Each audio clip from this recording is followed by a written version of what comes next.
महिनाभरापासून राशीन आणि कर्जत परिसरात कायदा आणि सुव्यवस्थेचा प्रश्न निर्माण झालाय। या परिस्थितीवर नियंत्रण मिळवण्यासाठी दोन बाजूंच्या लोकांमध्ये समन्वय साधण्याचे प्रयत्न सुरू असून लोकांनी कोणत्याही अफवांवर विश्वास ठेवू नये असे आवाहन सभापती राम शिंदे यांनी केले आहे।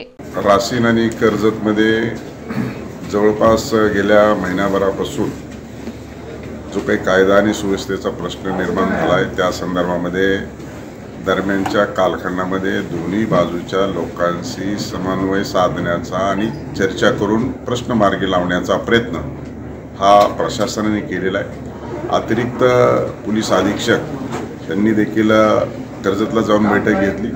त्यानंतर घारगे साहेब SP अहिल्यानगर यांनी देखील दोन्ही बाजूच्या लोकांना बोलावून घेऊन त्याच्या संदर्भामध्ये बैठक घेतली आणि समन्वयाने प्रश्न सोडवण्याच्या संदर्भामध्ये चर्चा केली।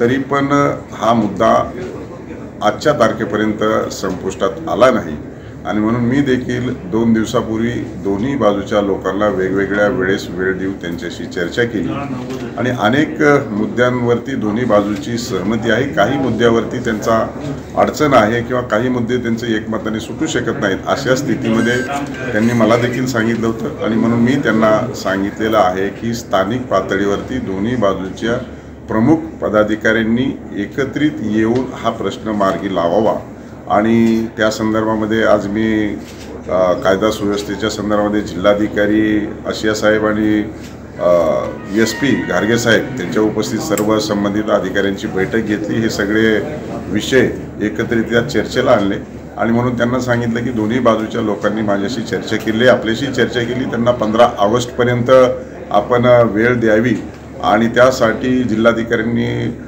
सूचना दिलेल्या आहेत की DYSP आणि प्रांत अधिकाऱ्यांनी यांनी दोघा ग्रुपशी समन्वय साधून हा प्रश्न कसा निकालात निघेल या संदर्भामध्ये त्या दोघांना प्राधिकृत केलेला आहे आणि त्यानंतर 15 ऑगस्टमध्ये पर्यंत हा प्रश्न संपुष्टात येईलच। नाही आला तर जिल्हाधिकारी आणि SP देखील लक्ष घालतील। परंतु या निमित्तानं माझी सर्व जनतेला